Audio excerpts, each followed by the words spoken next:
salah satu tadi yang disampaikan ke Wamendagri ini, tolong semua pemerintah daerah juga disampaikan tidak ada lagi ya istilahnya misalkan karena tadi merumahkan kemampuan anggaran di daerahnya kurang. Nah ini harus segala tolong difasilitasi oleh pemerintah pusat sehingga nanti sampaikan butuh berapa waktu lama sampai ada kepastian mereka juga nanti kalau misalkan P3K-nya ini paruh waktu atau tadi P3K yang sudah penuh waktu ada tunjangan kinerjanya harus dibebankan nanti di daerah, sampaikan oleh Kemendagri nanti di nasional di pusat itu supaya ini tidak jadi beban daerah juga. Kita mengimbau tadi juga sampaikan kepada Ibu Rifka, Bu tolong itu yang kasus di Tidore itu Kemendagri bisa turun tangan, bisa membantu menangani terkait gejolak yang ada terkait P3K ini. Semoga pemerintah daerah lain masih bisa menyampaikan karena kita melihat nanti di skema daunya seperti apa ya dana alokasi umum yang akan menjadi slot penerimaan untuk daerah menggaji guru-guru. Kesimpulan rapat kerja, rapat dengar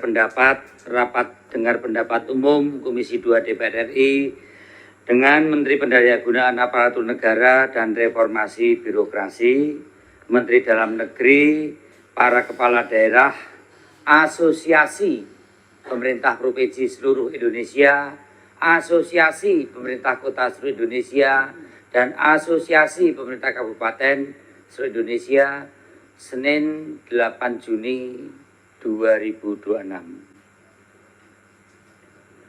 Komisi 2 DPR RI mendukung Kementerian Dalam Negeri, Kementerian Pan-RB, dan Kementerian Keuangan untuk segera menetapkan kebijakan perpanjangan masa transisi penerapan batas maksimal belanja pegawai daerah sebesar 30%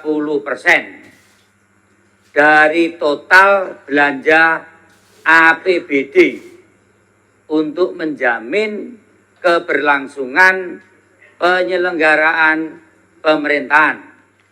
Komisi 2 DPR RI menegaskan bahwa PPPK, P3K, baik penuh waktu maupun paruh waktu yang telah diangkat melalui kebijakan penataan tenaga non-ASN tidak boleh diberhentikan akibat keterbatasan fiskal daerah maupun penerapan ketentuan batas maksimal 30% belanja pegawai daerah. Jadi Komisi 2 menegaskan bahwa PPPK dan PPPK paruh waktu yang telah diangkat, jadi nggak ada penuh waktunya Pak, karena memang undang-undang tidak mengenal, kita tidak mengenal penuh waktu, tapi PPK dan PPK paruh waktu Pak. Oke. Komisi 2 DPR RI meminta Kementerian Pan-RB mengkoordinasikan penerbitan peraturan pemerintah manajemen ASN guna menjamin kepastian masa kerja, jenjang karir, kesejahteraan, dan perlindungan sosial ASN. Setuju? Setuju ya. Poin 5 silakan Mas Bimo. Komisi 2 DPR RI mendorong Kementerian Dalam Negeri dan Kementerian Pan-RB berkoordinasi dengan kementerian terkait agar sumber pembiayaan P3K dan P3 paruh waktu daerah, terutama tenaga kesehatan, guru, dan tenaga kependidikan dibiayai dari APBN. Argumentasinya kalau rakyat dan warga negara ini tidak sehat dan tidak cerdas, itu salah negara. Maka tujuannya adalah mencerdaskan kehidupan bangsa. Teknokratiknya di kesimpulan 6 ini. Bu Eliza tadi mau masukkan boleh? Bu, monggo Bu. Bu Eliza silakan Bu Eliza. Ya, baik. Terima kasih pimpinan. Assalamualaikum warahmatullahi wabarakatuh. Yang kami hormati pimpinan ketua dan para wakil Agak ketua. dekat sedikit Bu mic-nya. Ya, Ketua dan Wakil Ketua Komisi 2 seluruh anggota, Pak Mendagri, Ibu Menpan RB, Pak Gubernur, dan seluruh Bupati Wali Kota, hadirin hadirat sekalian. Ini tambahan, mohon maaf, karena memang persoalan P3K ini, proses rekrutmen dilakukan di daerah, terutama di daerah kami, itu tidak sesuai dengan kebutuhan real organisasi, yaitu Anjap AMBK.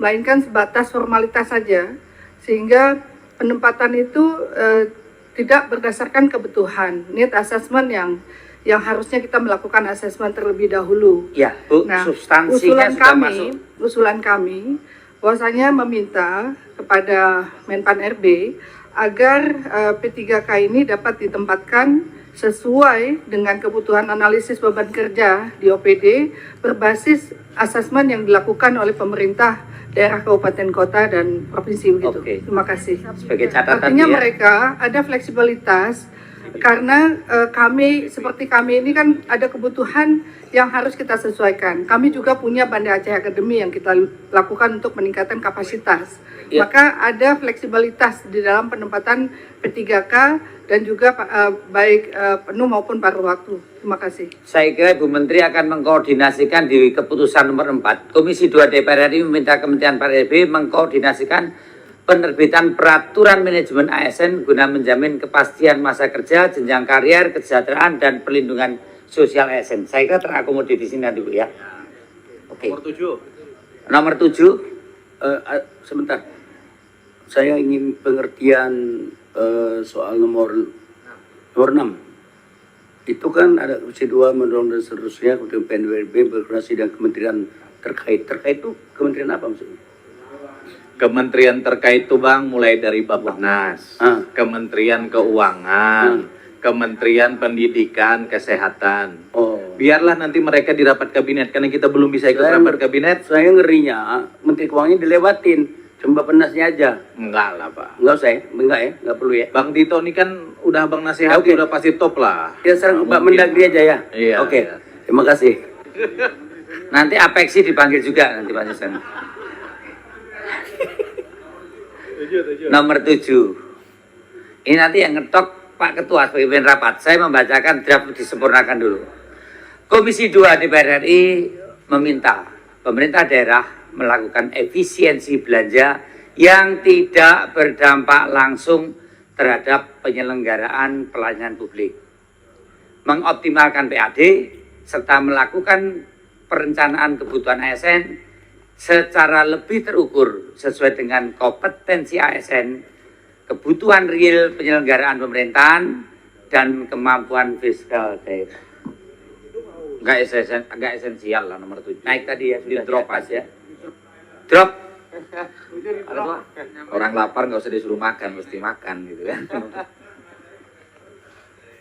Izin pimpinan. Ya, Izin, untuk Pak. ada Ya, saya yang kembali ke nomor 1. Tadi Oke. karena saya ingat dengan yang disampaikan oleh Ketua dan oleh Mendagri, bahwa kalau kita hanya mengandalkan perubahan di Undang-Undang APBN atau memasukkan pasal di Undang-Undang APBN, constraint waktunya itu mengganggu dalam penyusunan APBD.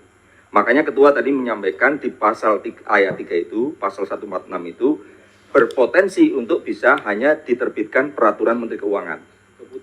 Ya, peraturan. Kalau keputusan basic, peraturan Menteri Keuangan. Sebelum lanjut, kami menyampaikan kabar baik bahwa telah rilis produk digital terbaru kami, yaitu 200 template PowerPoint siap pakai untuk guru. Guru-guru kan sering tuh butuh PowerPoint untuk memaparkan materi di kelas. Namun kadang bingung karena PowerPoint-nya kurang menarik, flat, dan tidak variatif. Nah, 200 template PowerPoint siap pakai ini akan membantu guru-guru sehingga Bapak Ibu tidak perlu mendesain dari awal, sudah ada template-nya, tinggal Bapak Ibu sesuaikan. Ini cocok untuk semua jenjang ya, mulai dari TK, SD, SMP, SMA, sederajat Bapak Ibu. Jadi Bapak Ibu cuma sekali beli bisa dipakai seterusnya sampai Bapak Ibu pensiun. Jadi silahkan dipesan 200 template PowerPoint siap pakai untuk guru ini di nomor WA admin kami 0823 1332 038.